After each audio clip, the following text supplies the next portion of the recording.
The Centurion Project. Written by the 8th Day of Night. Chapter 43. A Canterlot Wedding, Section 1, Part 3.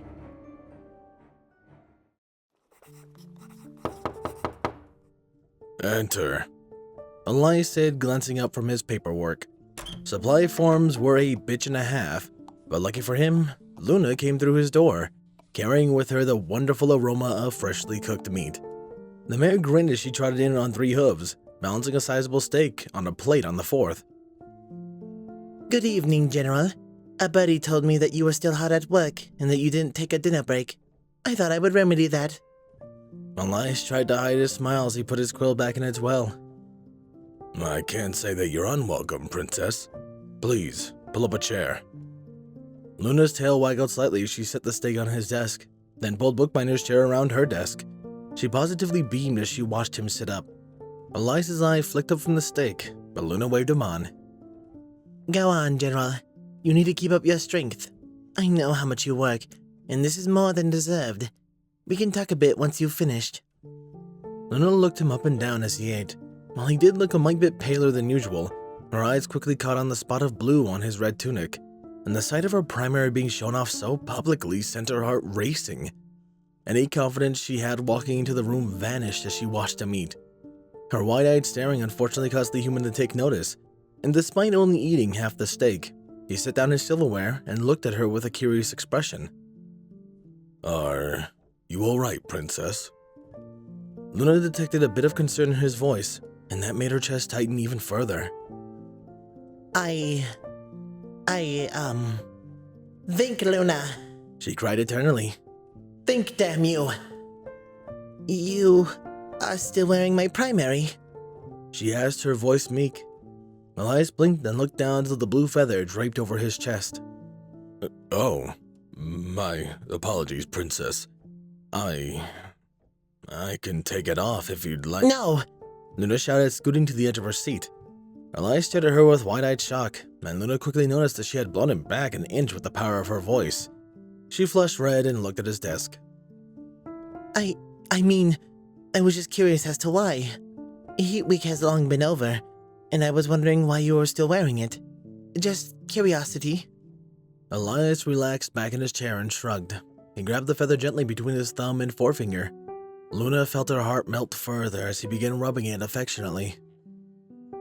I don't know why, if I'm being honest. I just like having it, you know?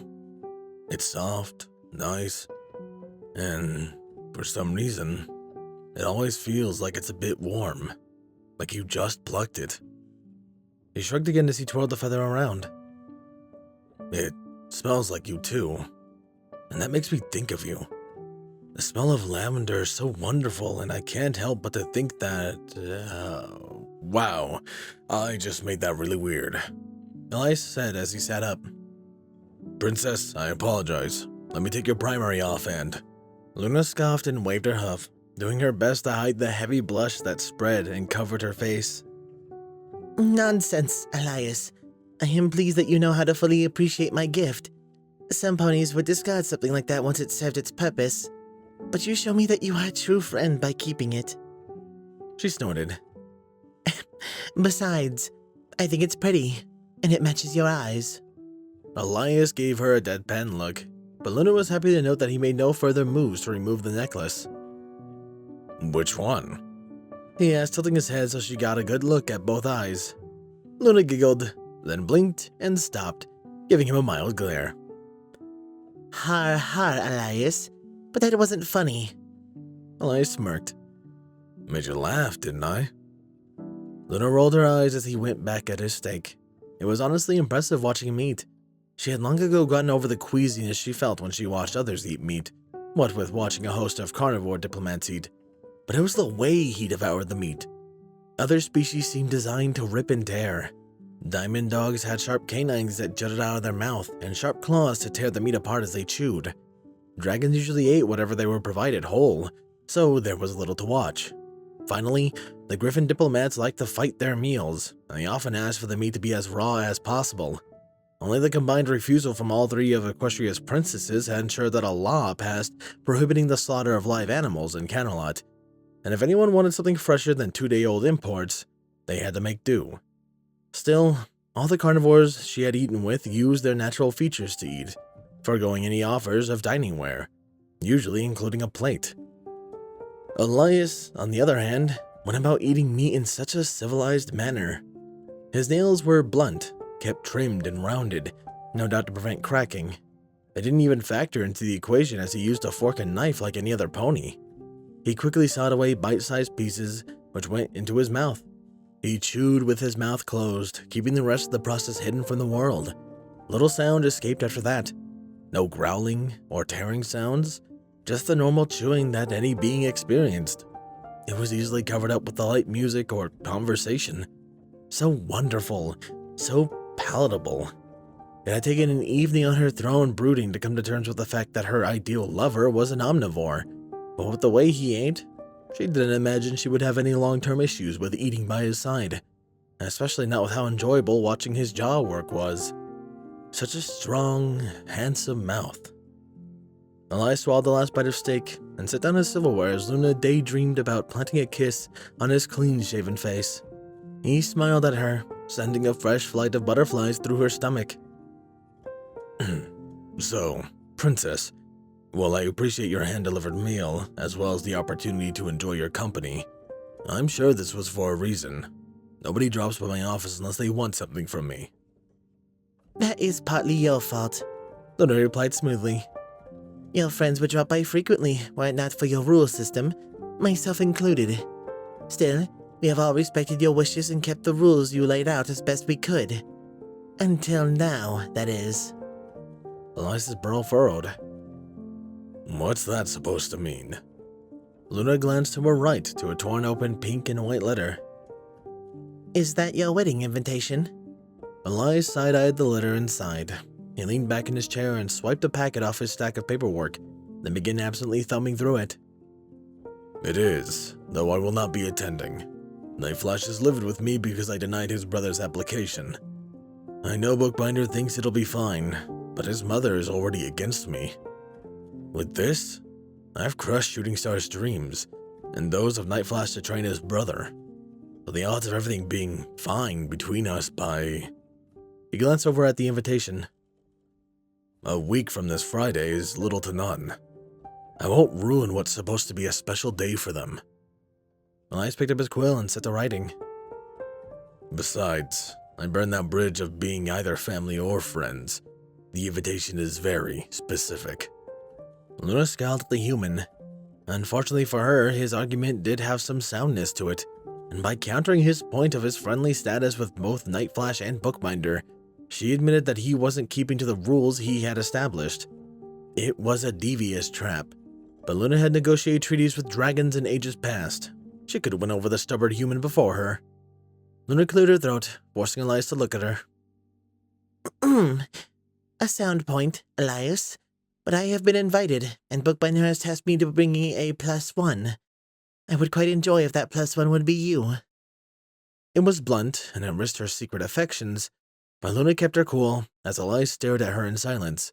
His lack of an answer put her on edge, but Luna was fairly confident she could be calm if he told her, no. Elias replied, causing Luna's heart to wither. That hurt far more than I would have liked. Luna thought. And may I ask why not?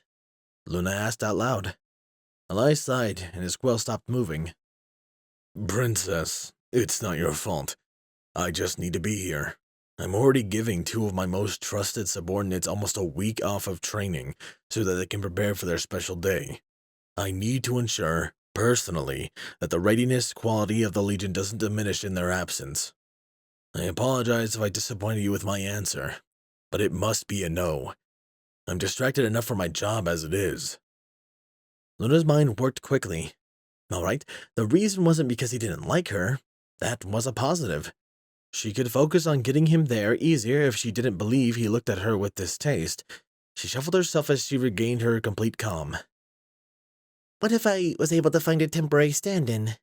Training could continue as you specify, And you have the opportunity to go to Bookbinder and Night Flash's wedding. Elias shook his head without looking up. Nobody is educated enough to lead my training. Even if there was somebody, they wouldn't hold the recruits to the same standards I hold them, and they wouldn't punish them properly when they failed. Luna grabbed her saddlebags and set them before her, quickly drawing out her candle and notepad.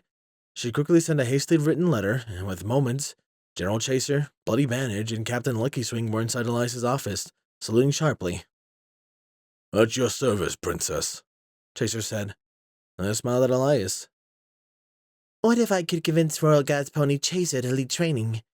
He is a skilled combatant who has experience pushing ponies to their breaking point. Unless, of course, you think Royal Guard training is less intensive than yours. Elias rounded her. No, but it is different. Do recall that I was studying to be a Royal Guard for a short time before the invasion. General Chaser will make the mistake of asking the recruits to think, which I have not taught them to do yet. His style of training, while decent, is not similar enough to mine. He won't do the job right alone, and he can't be everywhere by himself. I'd need more than one pony to run training. Chaser stepped forward.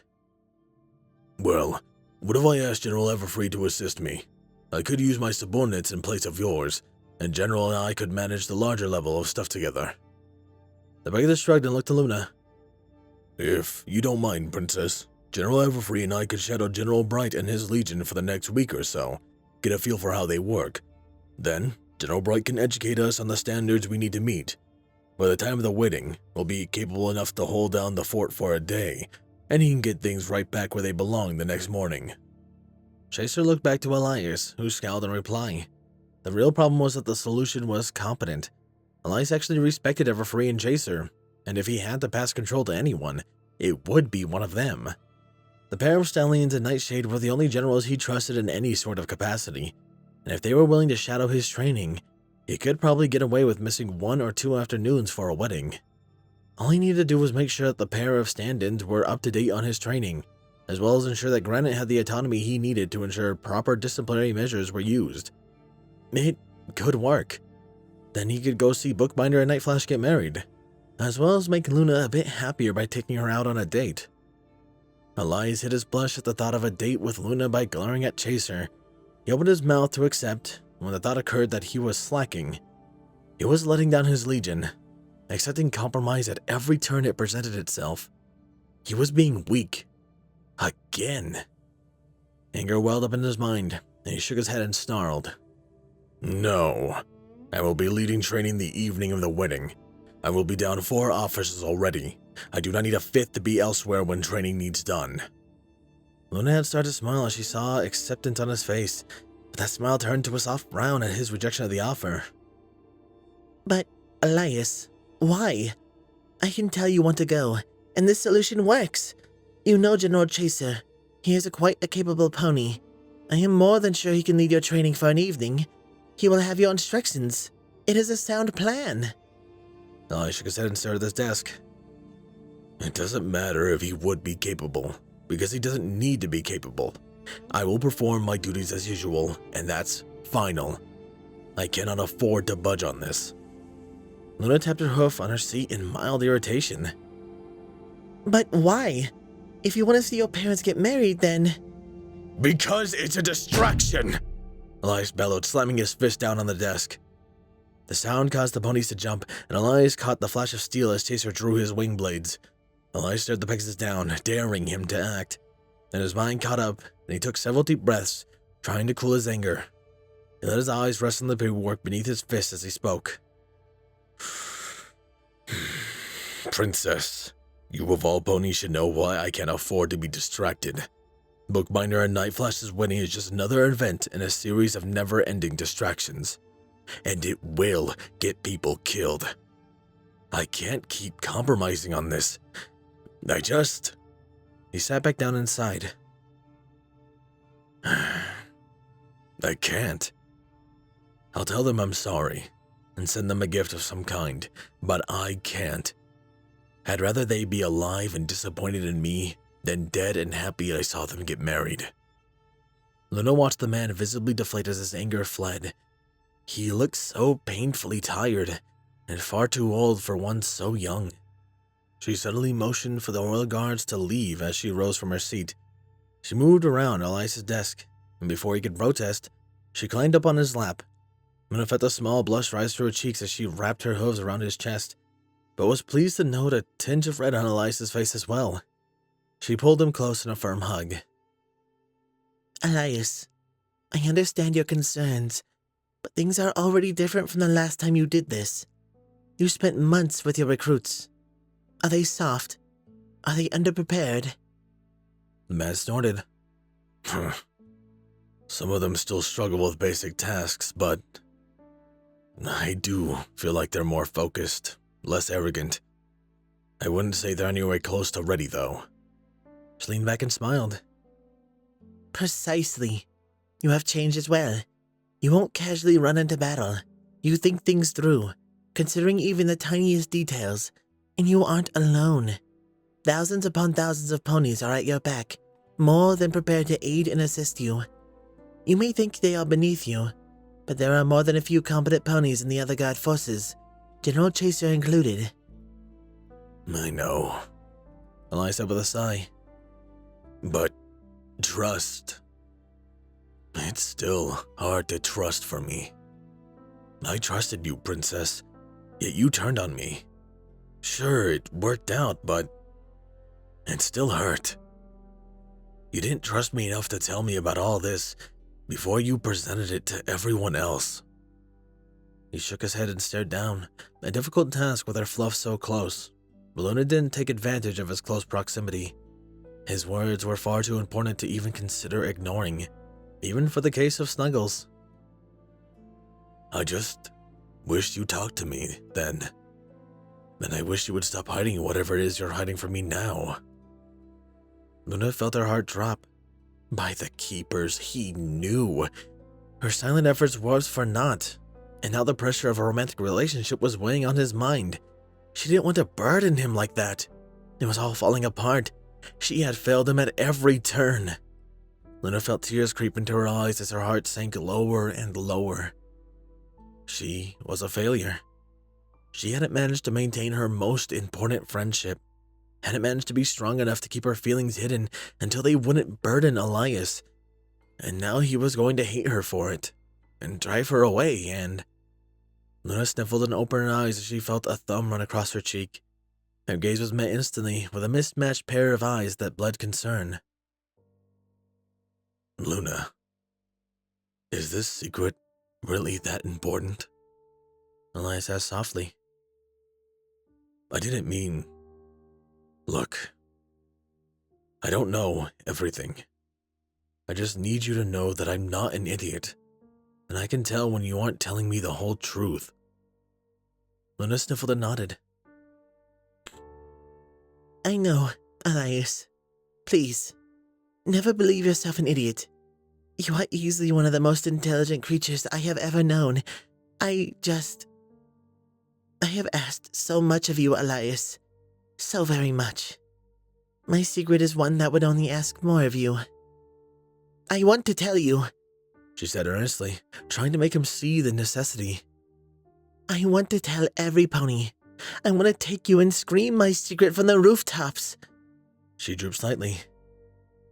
But I can't. Not without burdening you further. It is not that I won't tell you. It's just I can't tell you. Not yet. After we're done with this March business, I want to sit down with you and tell you everything. Start to finish. No secrets. But I can't until then. Not unless you want to see us both hurt.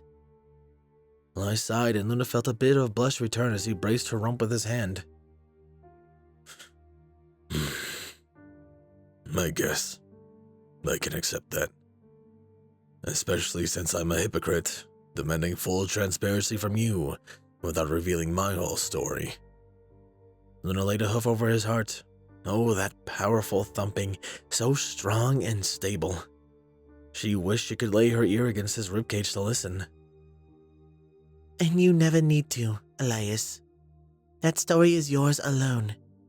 Do not share it because you feel like you are keeping secrets. Share it because you want to. Elias said again. Maybe. I don't know. Luna, I'll go. To the wedding, I mean. As my +1? She asked hopefully. He blushed and nodded. Yes, as your +1. You'll need to arrange everything, however, and whatever tailor you're getting for the suit needs to be fast. They can use one of my lunch breaks for the fitting. Luna smiled and she wiped her tears away as she hugged him hard. It shall be done, Elias. I will take care of everything. She sat back and fluttered her wings to escape, but Elias's bracing hand didn't budge, and Luna quickly realized that the human had no intention of letting her go anywhere. She looked up to his face to find a smile there, something that made her blush further. Keepers. If he kept smiling at her like that, she wouldn't be able to get anything done. Is everything all right, Elias? She asked. The man nodded and sat up, keeping Luna pressed to his chest. Yep, but breaking my rules again is going to cost you. I need Chaser and Everfree at the training grounds by 6 tomorrow. They need to learn how to sweat for real. Luna nodded wordlessly as she stared pointedly at her saddlebags, until Elias reached out to grab them. She began to pull out her candle, but Elias' hand stopped her. Yes? She asked nervously. His grin widened. The price, my princess, is that you're going to be my new assistant, starting right now. Luna eyed the tall stack of papers on his desk and groaned. Elias, please not this. I always have to do paperwork. He rested his chin in her mane and chuckled. Cost of war, princess. Everybody has to make sacrifices. Chaser, get back in here. The beggar stuck his head inside Elias's office. Yes? I will allow you to stand in during training, Elias said. Please inform General Everfree. Chaser nodded and winked at Luna as he dipped back out. She fluttered nervously. She should have complained about Elias taking a very dominant role in their friendship, if she could even call it that anymore. Was it a sign that he was going to begin making moves on her? Did he know more than he was letting on? She didn't know, but at the same time, she didn't care. If he knew, then so much the better. She could be bolder in her moves, and perhaps in private she could start giving him a basic rundown on pony romance culture. If nothing else, it would let him relax and learn something completely unrelated to his current profession. A small break for the man. To resist the urge to purr and snuggle against Elias, Luna sat up and motioned towards the tall stack of papers. If paperwork was the punishment she had to suffer for Elias's happiness, then by the keepers, she would not be found wanting. Elias grabbed her a page, and as they set about working, they also set about engaging in small talk, something that brought out Elias's wonderful smile. Luna wouldn't have had it any other way. Elias loved Luna. What was he going to do? Should he ask her about her feelings for him? Was he misinterpreting everything she had done for him of late? Was he an idiot for even considering that an alicorn, an almost godly being, the ruler of her nation and the pinnacle of beauty, would even want to be with a blood-soaked, scarred, and battered monkey like himself? What the hell was he going to do? What should he do? He glanced at her as she clicked her tongue and asked him about a potential recruit from Manhattan.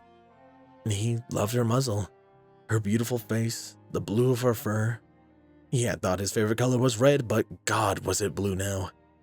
He loved the elegant, perfect blue of her fur so much. The texture was unspeakably wonderful, and her wings, big, puffy, fluffy, perfect. She was perfect.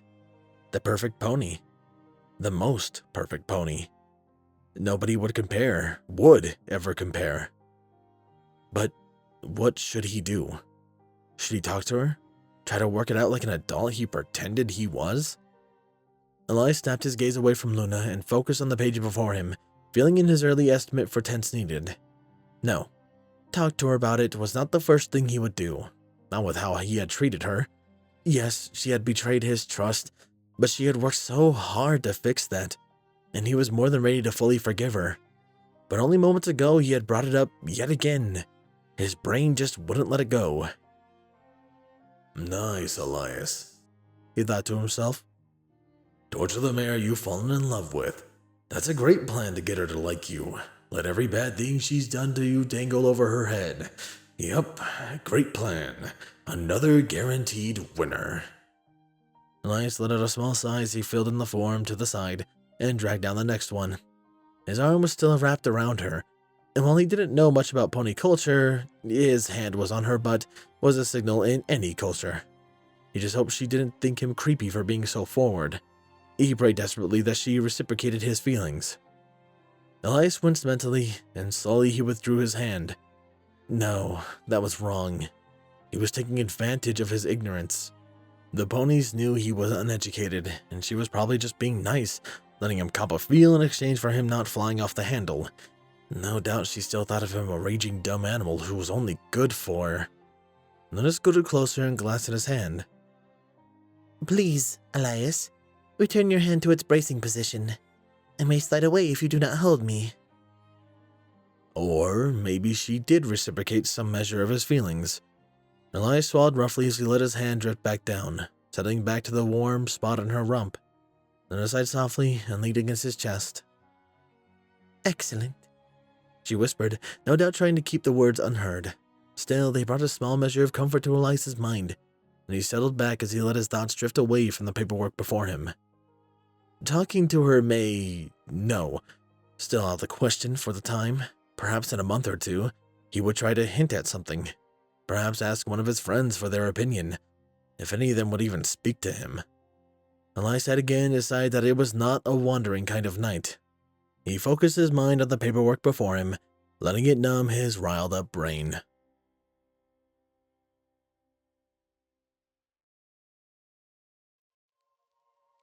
And I am back from my, what was supposed to be a month-long break, but I got sick towards the end of it. Isn't that just extremely inconvenient? I even have a few recordings from when I was sick, which was funny because I posted on my Discord, and it was pretty freaking bad. I think I still have something, some type of nasal congestion. It happens only mostly when I try to do the female voices, but I'm hoping that as I continue this weekend, that it slowly gets bled away from just me pushing it some more. But I am glad to be back. I would like to thank also my Patreons for this long wait. This is an outdated page of my Patreon. I will be updating next video. I had to wait a few days for my Patreon password change. I apologize to any of the new ones that joined while I was off. However, thank you, Redeemer of Dark, Jason, Chase the Master, Lunar Gaze, Hyperling, 8th Day of Night, Starlight Blaze, Nine Game, Dreamless Portal, Balance Kindness, Captain Blue Shadow, The Animated Ghost, Soulless, HK4, aka Texture, Sword Brother and Mordred, Nocturne, GMX 2000, Papa Lennon, Can Panzer, Elemental Wolf, H1 Wolf King, and of course a large thank you to all of my Titan tiers, User 1842, Dark Guardian, Danish Dash, Maverick, and of course a large thank you to Silent Titan. I appreciate every single one of your guys' support, and the ones that have supported me throughout this whole thing. You guys are amazing. Thank you. Anyways, this has been Firehearth. Glad to be back, and have a wonderful day.